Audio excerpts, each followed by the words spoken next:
Namaskar, I am Priyadarshan.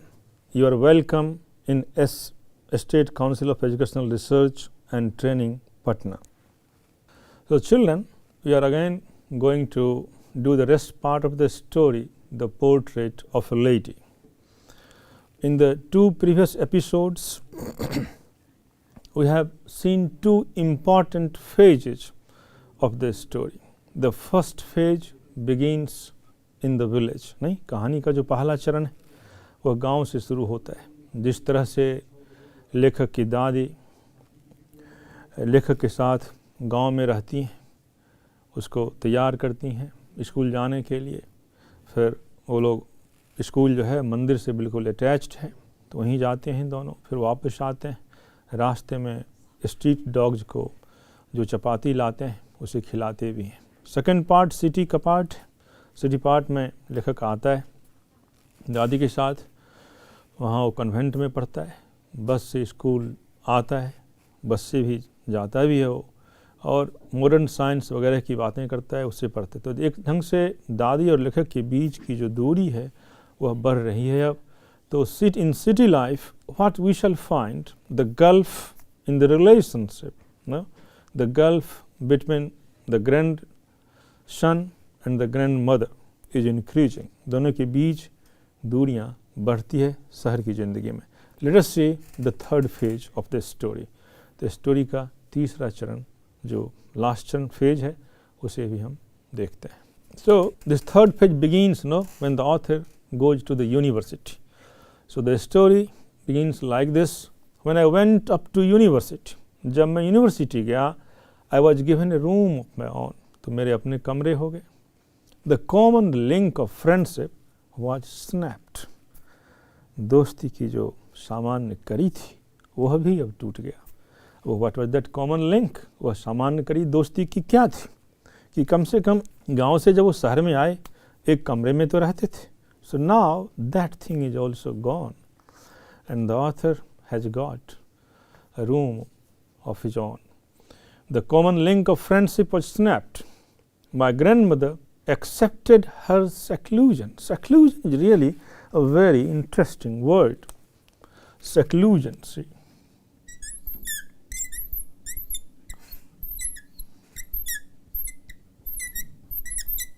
इसे आप कहें तो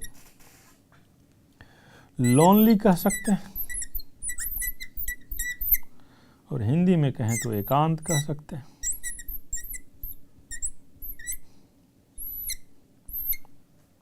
So, the grandmother, now she is trying to live a secluded life, or she is in seclusion in the sense कि दादी उस seclusion में आ जाती है, क्योंकि वो भी अकेले रहती हैं और लेखक भी अकेले एक रूम में रहता है. So my grandmother accepted her seclusion with resignation. उनको पसंद तो बिल्कुल नहीं आया था. भला किस दादी को ये पसंद आएगी कि वो अपने पोते से बिछड़ जाए या दूर रहे, लेकिन यह उस वक्त के लिए ज़रूरी था उनके लिए, लेखक के लिए. तो वह विरोध तो करती हैं.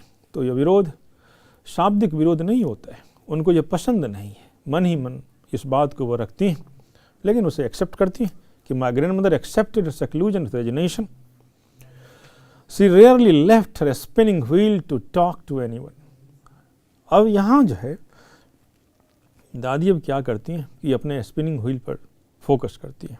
एक स्पिनिंग व्हील है, उस पर वो काम करती हैं और शायद ही किसी से वो बात करती हैं. From sunrise to sunset she sat by her wheel spinning and reciting. और वो उस व्हील को स्पिन भी कर रही हैं और प्रार्थना भी कर रही हैं. तो अब जो फोकस है दादी का स्टोरी में, क्योंकि ऑथर से अलग हो गई, ऑथर अलग कमरे में, दादी अलग, तो दादी now she rarely left her. Yeah. So now her focus is on a spinning wheel, and this is one very important aspect here, that how even such a grand old woman, how she is looking for other things. When the son was there, grandson was there, it was fine, but now the grandson is not there, so she has accepted the seclusion and she has focused on her religious life. So here the religious life keeps her far from distress. तो यहाँ जो धार्मिक ज़िंदगी है दादी की, तो वह धार्मिक ज़िंदगी उनको परेशानियों से, उनको डिप्रेशन से अलग रखता है। उनको वक्त नहीं मिलता कि वह किसी और बातों पर या अपने संबंध वगैरह परिवार के बारे में ध्यान दे। वह धार्मिक चीज़ों में अपना सारा समय अब देती हैं। So from sunrise to sunset she sat by her wheel spinning and reciting prayers. सूर्यास्त से लेकर सूर्यास्त तक, सनराइज टू सनसेट, वह व्हील पर बैठती हैं, प्रेयर करती हैं। Only in the afternoon she relaxed for a while to feed the sparrows.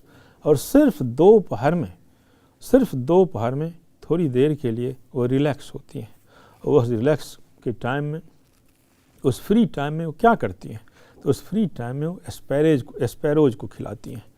तो इम्पॉर्टेंट बात ये, in the villages she used to feed the street dogs, और द विलेज डॉग्स नहीं, गांव में जब थी हो तो गांव के कुत्तों को खिलाती थी।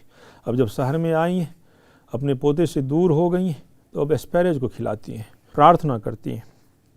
While she sat in the veranda breaking the bread into the little bits, और जब वो बरामदा में बैठती हैं और रोटी के छोटे छोटे टुकड़े करती हैं, hundreds of little birds collected around her, hundreds of little birds collected around her, creating a veritable bedlam of chirrupings. Veritable bedlam of chirrupings. See this important word also. So while she sat in the veranda breaking the bread into little bits, hundreds of little birds collected around her, creating a veritable bedlam of chirrupings. No?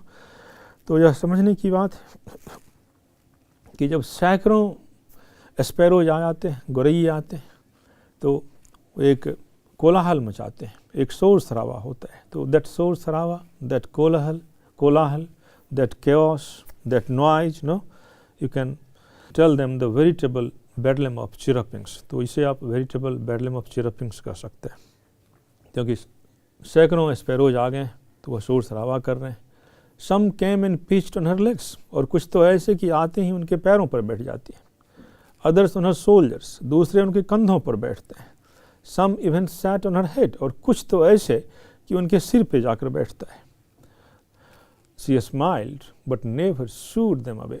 वह मुस्कुराती हैं और कभी उन गौरैयों को जो उनके पैरों पर, उनके कंधों पर, यहाँ तक कि उनके सिर पर भी बैठे हुए हैं, उनको भगाती नहीं है। It used to be the happiest half an hour of the day for her. और यह दादी के लिए यह आधे घंटे का अंतराल पूरे दिन का सबसे ज़्यादा खुशी के पल थे, सबसे ज़्यादा बेहतरीन वक्त गुजरता था। यह आधा घंटा का समय दादी के लिए सबसे खूबसूरत पल होते थे। So this is how in fact, third phase of the story, it builds up, it develops. No? In the first phase, the author spent his life with his grandmother in the village. The second phase is in the city, and this is the ongoing. So now we shall enter into the third phase of the story. So now let's see the next part of the story. So when I decided to go abroad for further studies, I was sure my grandmother would be upset. It's quite normal thing, isn't it? When the author went into the city school, no, in a convent school, so the grandmother was not happy. But now he has decided to go abroad for higher studies. Of course, it will make her upset. नहीं, अब तो विदेश जा रहे हैं पढ़ने के लिए, तो इससे तो दादी और दुखी होगी ही होगी। I would be away for 5 years. और लेखक ये कहता है कि वह तकरीबन 5 साल के लिए विदेश में ही रहेगा। And at her age, one could never tell. और जो उनकी उम्र है उसमें तो कुछ कहा नहीं जा सकता है। But my grandmother could. लेकिन मेरी दादी कह सकती थी। She was not even sentimental. थोड़ी सी भी भावनात्मक दादी नहीं हुई थी। She came to leave me at the railway station, but did not talk or show any emotion. वह रेलवे स्टेशन तक आती है हमें छोड़ने के लिए, लेकिन बातचीत बिल्कुल नहीं करती है और न ही किसी भावना को प्रदर्शित करती है। हर लिप्स मूव्ड इन प्रेयर। उनकी होठों के मूवमेंट से यह पता चलता था कि वह हमेशा प्रार्थना में रत हैं. Her mind was lost in prayer. वो बिल्कुल दिलो दिमाग से प्रार्थना में खोई हुई थी. हर fingers were busy telling the beads of Rosari. और उनके हाथ माला को काउंट कर रही थी. माला गिनना जो होता है, माला फेरना होता है, तो उनके हाथ, उनकी उंगलियां माला को फेर रही थी. Silently she kissed my forehead. और इसी दरमियान, इसी बीच में वो चुपचाप मेरे फोरहेड को, मेरे ललाट को चूम लेती हैं. And when I left I cherished the moist imprint as perhaps the last sign of physical contact between us. और जब मैं चला तो उस मॉइस्चर को, उस नमी को, जहाँ वो मेरे ललाट पर चूमी थी, उसको मैंने महसूस किया. और मुझे एहसास हुआ, मुझे ऐसा लगा कि शायद हम दोनों के बीच का जो रिश्ता है उसके ये आखिरी टच कहीं ना हो, उसका यह एक आखिरी फिजिकल कॉन्टैक्ट ना हो. So but that was not so. After 5 years I came back home and was met by her at the station. लेकिन ऐसा कुछ भी नहीं हुआ. जब मैं 5 साल बाद जब आया और फिर दादी से मैं स्टेशन पर मिला, स्टेशन पर वो छोड़ने भी आई थी और फिर स्टेशन पर ये मिलते हैं. She did not look a day old. एक दिन भी ज़्यादा बूढ़ी वो दिख ही नहीं रही थी. She still had no time for words. अभी भी उनके पास कुछ कहने के लिए वक्त नहीं है. And while she clasped me in her arms. और जब मुझे वो अपनी बाहों में समेटती हैं, गले लगाती हैं, I could hear her reciting her prayers. और मैं ये सुना कि अभी भी वो प्रार्थना कर रही हैं. Even on the first day of my arrival, यहाँ तक कि मैं जब आया, मेरा पहला दिन था, her happiest moments were with sparrows. मेरे पहल आने के पहले दिन भी, उस दिन, उस खास दिन भी, दादी की जो सबसे ज़्यादा खुशी के पल थे वह उन गौरैयों के साथ था. Home she fed longer and with frivolous rebukes. कभी कभार डांटती भी उन गौरैयों को, लेकिन बड़े प्यार से उसे खिलाती. इन the evening a change came over हर. और शाम को लेकिन उनमें थोड़ा सा परिवर्तन आ जाता है. She did not pray. उस शाम को प्रार्थना नहीं करती. She collected the woman of the neighbourhood, got an old drum. वह गांव के उस आसपास के जो शहर में जो भी औरतें होंगी, तो आसपास की औरतों को इकट्ठा करती हैं और एक पुराना सा ड्रम लाती हैं, पुराना सा एक ढोलक लाती हैं. And started to sing. और गाना शुरू करती हैं. For several hours she thumped the sagging skins of the dilapidated drum. Sagging skins of the dilapidated drum. I think it's important to mention this word. So let us see this word.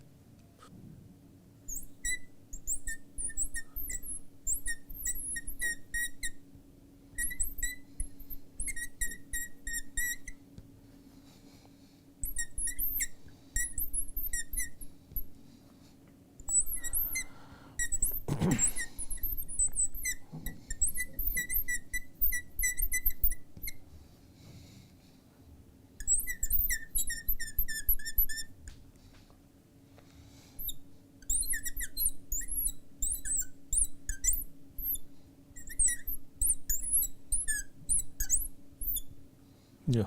So the sagging skins of the dilapidated drum. Dilapidated का मतलब होता है जो बिल्कुल बहुत ज़्यादा old है. Sagging जो बिल्कुल पुराना है, चीथरा बन चुका है, जो फटा हो, तो जीर्ण शीर्ण आप इसे कह सकते हैं. तो the skin of the drum, no, it was very, the drum was very old, no, but still she was beating the drum. So for several hours she thumped the sagging skins of the dilapidated drum. बहुत देर तक, कई घंटों तक उस drum को बजाती रही. And sang of the homecoming of warriors. We had to persuade her to stop to avoid overstraining. अब लेखक और परिवार के जो लोग होंगे उनको ज़रूर ये चिंता सता रही होगी, तो वो मना कर रहे थे कि कहीं आप थक न जाएं, कहीं बीमार न पड़ जाएं, आप ऐसा न करें. That was the first time since I had known her that she did not pray. That she did not pray. पहली दफ़ा शायद जब से हम उसको देख रहे थे, लेखक ऐसा कहता है कि जब से हम उनको जानते हैं, जब से हमने उनको देखा है, शायद वह पहला दिन था जिस एक दिन वह प्रार्थना नहीं की थी. The next morning she was taken ill. अगली सुबह वो बीमार हो जाती है. It was a mild fever and the doctor told us that it would go. यह हल्की सी बुखार थी और डॉक्टर ने बताया ये ठीक हो जाएगा. नहीं तो डॉक्टर की निगाह में वो मामूली बुखार थी और डॉक्टर ने कहा घर के लोगों को कि वो ठीक हो जाएंगे। But my grand mother thought differently, लेकिन दादी के ख्याल, दादी की जहन में बातें कुछ और थी। She told us that her and was near. दादी को अपने मौत का आभास हो चुका था, तो दादी कहती हैं कि उनका अंत नज़दीक है। She said that since only a few hours before the close of the last chapter of her life, she had omitted to pray, she was not going to waste any more time talking to us. और उन्होंने ये भी कहा कि अब कोई भी पल, कोई भी क्षण मैं जाया करने नहीं जा रही हूँ। मैं जो कुछ भी करूँगी वह प्रार्थना ही करूँगी। इस प्रार्थना के अलावा अब मैं और कुछ भी नहीं करूँगी, क्योंकि उनको लगा कि उनका अंत नज़दीक है और वह अपना समय बर्बाद नहीं करना चाहती है। We protested, it was quite usual thing no, because वो थक भी चुकी थी, बीमार भी थी और वो कह रही हैं कि मैं प्रार्थना करूँगी। तो we protested this 2 letter sentence सी, हम लोगों ने विरोध किया। But she ignored our protest, लेकिन वह हमारे विरोध को इग्नोर कर गई, वो इनकार कर गई। शी ले peacefully in bed praying and telling her beads, वह आराम से अपने बिस्तर पर लेटी हुई हैं, प्रार्थना कर रही हैं और माला फेर रही हैं। Even before we could suspect, हमें इस बात का थोड़ा सा भी आभास होता, थोड़ी भी जानकारी मिलती, थोड़ा भी पता होता, her lips stopped moving and the rosary fell from her lifeless fingers. हमें मालूम भी नहीं चला और अचानक उनके लिप्स के जो मूवमेंट थे वह बंद हो जाते हैं, लिप्स उनके स्थिर हो जाते हैं और माला उनकी उंगलियों से गिर जाती है। A peaceful pallor spread on her face and we knew that she was dead. बिल्कुल शांति सी उनके चेहरे पर वहाँ से झलक रही थी और हमें लगा कि दादी अब नहीं रही। We lifted her off the bed, हम लोगों ने उनको बिस्तर से उठाया and as it is customary, जैसा कि यह रीति रिवाज है, laid her on the ground and covered her with a red shroud, ज़मीन पर लिटा करके और रेड श्राउड से, कफन से हमने उनको ढक दिया। After a few hours of morning, कुछ घंटों तक हम सब के सब मॉर्निंग करते रहे, विलाप करते रहे, गम जताते रहे, अफसोस करते रहे। We left her alone to make arrangements for her funeral, और हम उनको वहीं छोड़कर अंत्येष्टि की तैयारी करने लगते हैं। फ्यूनरल जो है वो अंत्येष्टि होता है, the last rites no. So in the evening we went to her room with a crude stretcher to take her to be cremated. कुछ शब्द हैं, इनको हम कर लेते हैं।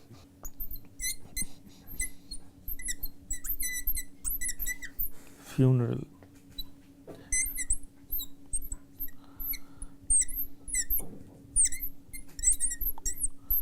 दाह संस्कार,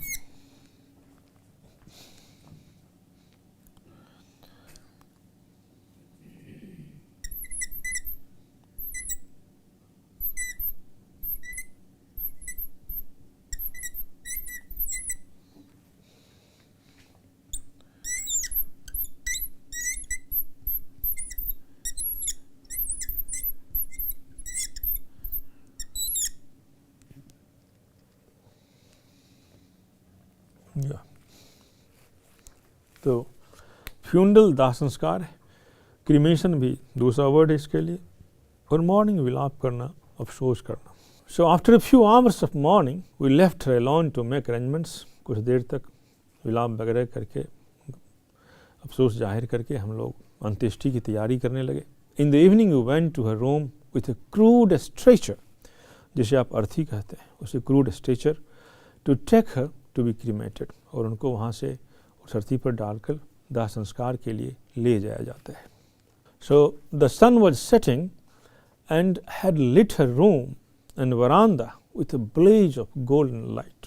सी the description. The sun was setting, सूर्यास्त का वक्त है, सूरज अस्त हो रहा है, एंड उसका जो प्रकाश है उसके रूम को बिल्कुल प्रकाशित कर दिया है, her room and veranda with a blaze of golden. बिल्कुल सुनहले प्रकाश से, सूर्यास्त का वक्त है, सूरज का सुनहला प्रकाश उसके रूम और वरांदा को बिल्कुल प्रकाशित कर दिया है. We stopped halfway in the courtyard. हम सब के सब कोर्टयार्ड में ही, कोर्टयार्ड के आधे रास्ते में रुक जाते हैं.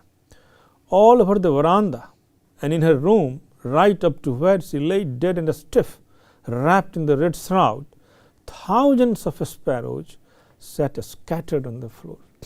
जहाँ उनके शरीर को रखा हुआ है, लाल कपड़ों से ढका हुआ है, और वहीं हजारों हजार की संख्या में स्पैरोज आते हैं, गौरैये आते हैं, और सब के सब चुपचाप बैठ जाते हैं. There was no chirruping. उनकी आवाज़ नहीं है आज. वो सब के सब बिल्कुल शांत थे, मानो ऐसा कि वो भी विलाप कर रहे हों. We felt sorry for the bird. उन चिड़ियों के लिए हमें अफसोस हुआ. And my mother fetched some bread for them. और मेरी माँ उन गौरैयों के लिए कुछ रोटियाँ लाई. She broke it into little crumbs. छोटे छोटे टुकड़ों में उन रोटियों को वह करती हैं. The way my grandmother used to. जिस तरह से मेरी दादी उन रोटियों को छोटे छोटे टुकड़ों में करती, फिर गौरैयों को खिलाती, मेरी माँ भी बिल्कुल उसी तरह से करती हैं. रोटी को छोटे छोटे टुकड़ों में करती हैं, and threw it to them. और उन गौरैयों के सामने फेंकती हैं. The sparrows took no notice of the bread. थोड़ी सी भी सुध उन गौरैयों ने उस ब्रेड के नहीं लिए. When we carried my grandmother's corpse off, और जब मैं ग्रैंडमदर्स के कॉर्प्स को, डेड बॉडी को वहाँ से हम लोग जब ले गए, next morning the sweeper swept the bread crumbs into the dustbin. अगली सुबह स्वीपर, झाड़ू देने वालों ने उन ब्रेड के टुकड़ों को डस्टबिन में डाल दिया. So this is how children we have read this lovely story. Khushwant Singh is a highly acclaimed Indian English author. He has written beautiful stories. I think in advanced classes we will find opportunity to read his novel. That is quite good one, A Train to Pakistan, on which a film has also been produced. So as long as this story is concerned, अब इस story में देखें how beautifully the author has portrayed the life of his grandmother with his early childhood, the way he lived with his grandmother in the village, how clearly it has been described. कितनी साफ तरीके से लेखक ने अपने बचपन के दिन जो गांव में बिताए दादी के साथ, उसको डिस्क्राइब करता है. वहाँ सिर्फ हम एक दादी और पोते के बीच की जो ज़िंदगी है, सिर्फ उसी को ही नहीं जान पाते हैं, हमें यह भी पता चलता है कि उस ज़माने में गांव के जो स्कूल होते थे और पढ़ाई के जो तौर तरीके होते थे, वो कितने धार्मिक होते थे, कितने सात्विक होते थे, ज़िंदगी कितना सरल था. और फिर वही पल next time. So this was the village life, you can say children, is the first phase of the story, in fact, or the first part of the story, where the author spends his childhood with his grandmother in the village. The second part of the story begins in the city. City life, of course, it's totally different from the village life. So in the city life, what we find, there is a gap, or a kind of distance comes between the author and his grandmother. नहीं, सारी ज़िंदगी में हम देखते हैं कि लेखक और उसकी दादी के बीच में दूरियां आ जाती हैं. उन दूरियों की वजह अंग्रेजी मीडियम की शिक्षा, म्यूजिक की क्लास, डांस की क्लास, मॉडर्न साइंस, ये सब चीज़ें जो दादी की समझ में नहीं है. दादी इन चीज़ों को समझती भी नहीं, दादी इन चीज़ों को अच्छा मानती भी नहीं. And the third phase of the story begins when the author goes abroad. When he goes abroad, he has a lot of thinking that Dadi might or grandmother might not live for a long time because he went there for 5 years. लेखक ये सोचता है कि वह 5 वर्षों के लिए विदेश जा रहा है, दादी कहीं तक जीवित नहीं रहे. लेकिन जब वापस आता है, दादी उसे रिसीव करती हैं. तो दादी के और मतलब बिल्कुल सही थी उस टाइम तक. और जब वो वापस आता है लेखक, और फिर जब अपने घर आता है, तो there one day what happens that दादी fell sick. The doctor came. एक दिन दादी बीमार होती हैं, जब वो बहुत ज़्यादा गीत वगैरह गाती हैं, ड्रम बजाती हैं, तो नेक्स्ट दिन वो बीमार होती हैं। डॉक्टर आता है, डॉक्टर कहता है it's nothing to be serious, कोई ज़्यादा सीरियस बात नहीं है, she will be fine by tomorrow, एक आध दिन में वो ठीक हो जाएंगे। बट दादी न्यू, लेकिन दादी को मालूम था कि she want now her end is near, उसका अंत नज़दीक है। And therefore she said no strictly to everybody that I am not going to spend a moment here and there, I will devote whatever time I have only to prayers and all these kind of things. तो दादी सबको मना करती हैं कि मैं अब कुछ बोलूँगी नहीं, मेरे पास जो भी वक्त है मैं प्रार्थना में बिताऊँगी। And this is how no, thereafter she fell sick, she died, she was cremated. Even the sparrows who came, so at the end, after the death of grandmother, the sparrows came just to express their mourning, just to express their sorrow. And they didn't take even a bit of the bread crumb, नहीं, रोटी का एक भी टुकड़ा उन गरैयों ने नहीं उठाया, और लगा ऐसे कि वो भी विलाप कर रहे थे, वो भी श्रद्धांजलि देने के लिए दादी को आया था। तो this is the story dear children, and I hope that you must have understood it. या so now we can see the exercise part, the few questions, let us see. कुछ जो प्रश्न है उसे हम देखते हैं। सो in fact, as I mentioned, the first question is the three phases of the author's relationship with his grandmother before he left the country to study abroad. नहीं? So these three pages I have mentioned so many times, isn't it? हम लोग इस three phase को लेखनी शुरू से ही चल रहे थे कि पहला फेज गांव की ज़िंदगी है, दूसरा फेज शहर की ज़िंदगी है, और तीसरा फेज जब अब्रॉड जाता है और उसकी मौत से जुड़ा हुआ है।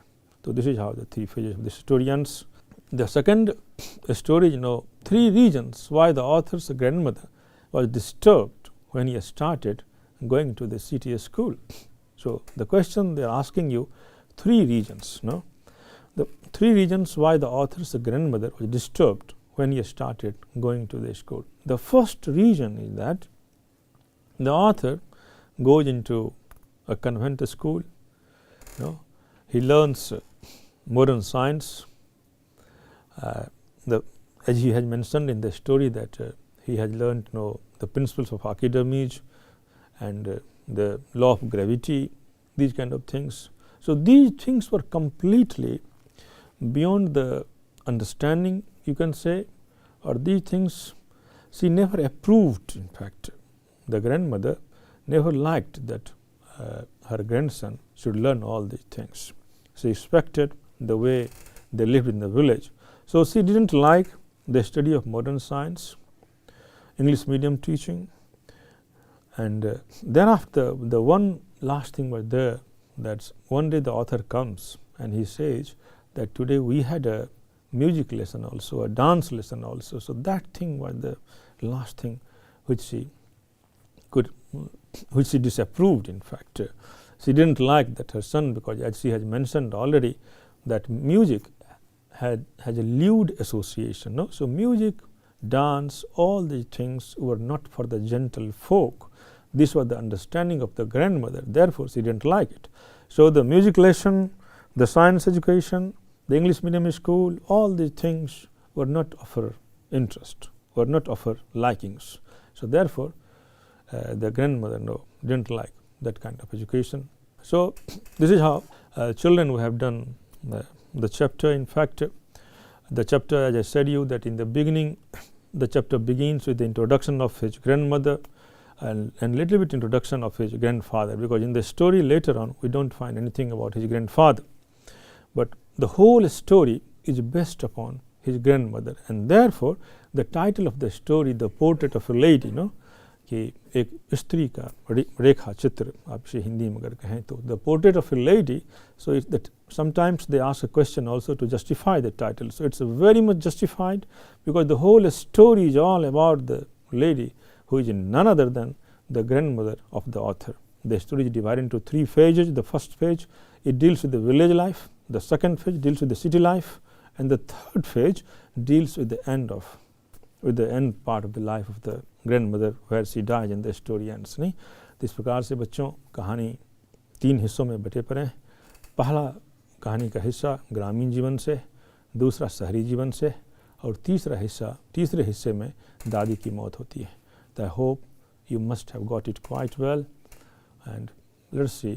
So till then, yeah. So we shall meet next time also with some new lesson, with some new stories, new poem. Till then, goodbye, namaskar.